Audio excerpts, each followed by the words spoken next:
প্রিয় শিক্ষার্থী ভাই ও বোনেরা, আসসালামু আলাইকুম ওয়া রাহমাতুল্লাহি ওয়া বারাকাতুহু। আজকে আমরা কোরআন মাজিদ শিখব এই ভিডিওটার মাধ্যমে। আমরা অনেকেই কোরআন মাজিদ পড়তে জানি, কিন্তু শুদ্ধ হয় না। অনেকেই পড়েছিলাম, এখন ভুলে গিয়েছি।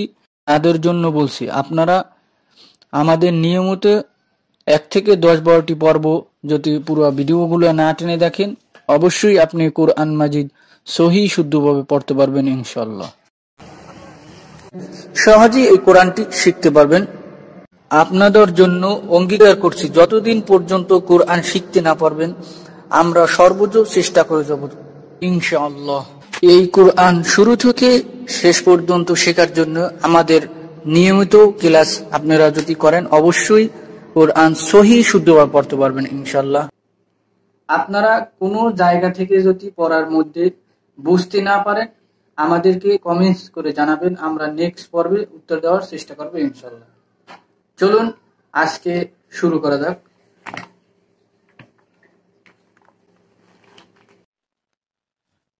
বানান করে কোরআন মাজিদ পড়ার 153তম পর্বে সবাইকে মোবারকবাদ। আজকে সূরা বাকারার 201 নম্বর আয়াত থেকে 202 নম্বর আয়াত পর্যন্ত বানান করে টেনে টেনে সহি শুদ্ধভাবে শেখানোর চেষ্টা করবো ইনশাআল্লাহ। চলুন শুরু করা যাক। বিসমিল্লাহির রহমানির রহিম। উলাইকা, হামজা পেশ উ, লাম জাবর লা, 4 আলিফ, অটা বাদ। অনেক অক্ষর হচ্ছে লেখায় আসে, পড়ায় আসে না। আমরা অটারে উচ্চারণ করব না, পড়বো না। হামজা পেশ উ, লাম জাবর লা, 4 আলিফ, উলা, হামজা জের ই, উলাই, কাফ জবর কাম, উলাইকা, পড়েন উলাইকা। এই শব্দগুলো বারবার করে পড়বেন। সারা কোরআন মাজিদে যত জায়গায় উলাইকা আছে সবগুলো ঠিক হয়ে যাবে। একটা শব্দ ঠিক হইলে ওই শব্দটা যত জায়গায় আছে সবগুলো ঠিক হয়ে যাবে। এই জন্য এক একটি শব্দ বারবার করে বলবেন, তাহলে পড়া সহি শুদ্ধভাবে পড়তে পারবেন ইনশাআল্লাহ।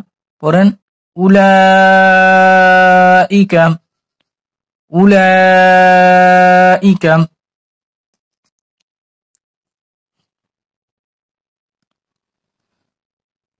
লাহুম নসিবুম, লাম জাবর লা, হা পেশ হু, হা মিলবে মিমের সাথে, হা মিম পেশ হুম, তাহলে ওই পেজে হচ্ছে উলাইকা। উলাইকা লাহুম, বলেন লাহুম। নুন জাবর না, সদ জের সি, সদ মিলবে ইয়ার সাথে, সদ ইয়াজের সি, 1 আলিফ, না সি, বা পেশ বু। এখানে দুইটা পেশ আছে, দুই পেশ, দুই জবর দুই জের। দুই পেশের পরে যদি তাসদিদ হরফ থাকে তাহলে এক পেশ বললেই হয়, এটা খেয়াল রাখবেন। সারা কোরআন মাজিদে একই নিয়ম। তাহলে বা মিম পেশ বুম, এই নিয়মটা সবাই খেয়াল রাখবেন। দুই পেশ আর বলতে হবে না। বা মিম পেশ বুম, এখানে গুণ্য করতে হবে, ঈদগামে বা গুণ্য। নাসিবুম, মিম জের মি, মিম মিলবে মিমের সাথে, মিম মিম জের মিম, গুণ্য করতে হবে, অজীব গুণ্য। মিম জাবর মা, লাহুম নাসিবুম মিম্মা, এখানে গুণ্য করে বা টান আছে, মিম জাবর মা, 1 আলিফ। এটাই গুণ আছে, দুটাই গুণ আছে, মিম্মা, লাহুম নাসিবুম মিম্মা কাসাবু, কাফ জবর কা, সা জবর সা, কাসা, বা পেশ বু, বা মিলবে ওয়ার সাথে, বা পেশ বু, 1 আলিফ, কাসাবু, পড়েন কাসাবু। লাহুম নাসিবুম মিম্মা কাসাবু, এরকম করে পুরো শব্দটা বারবার করে পড়বেন।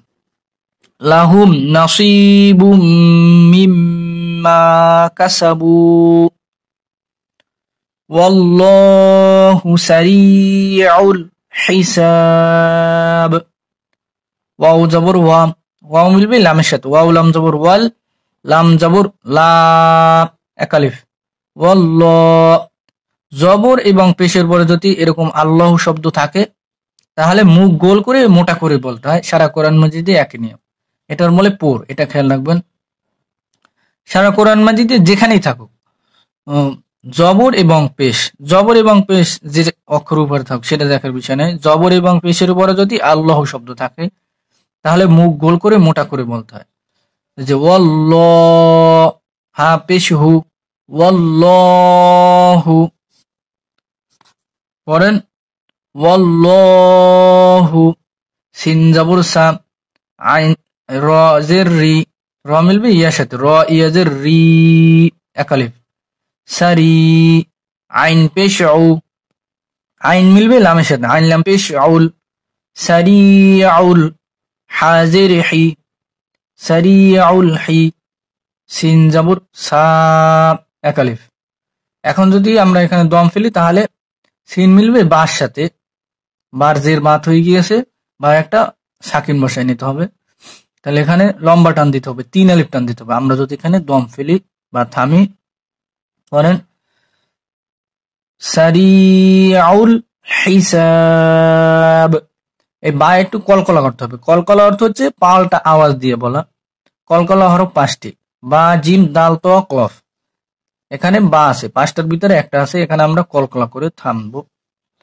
ওয়াল্লাহু সারিউল হিসাব, ওয়াল্লাহু সারিউল হিসাব। এখন যদি বলি হিসাব তাহলে পড়াটা হালকা হয়ে যাবে। হিসাব, হিসাব। বলেন লাহুম নাসিবুম মিম্মা কাসাবু ওয়াল্লাহু সারিউল হিসাব। আবার আয়াতের শুরু থেকে একবার রিডিং পড়ি। উলাইকা লাহুম নাসিবুম মিম্মা কাসাবু ওয়াল্লাহু সারিউল হিসাব। আল্লাহ সবাইকে কোরআন সহি শুদ্ধ পড়ার তৌফিক দান করুক। ওয়া মা তাওফীকি ইল্লা বিল্লাহ।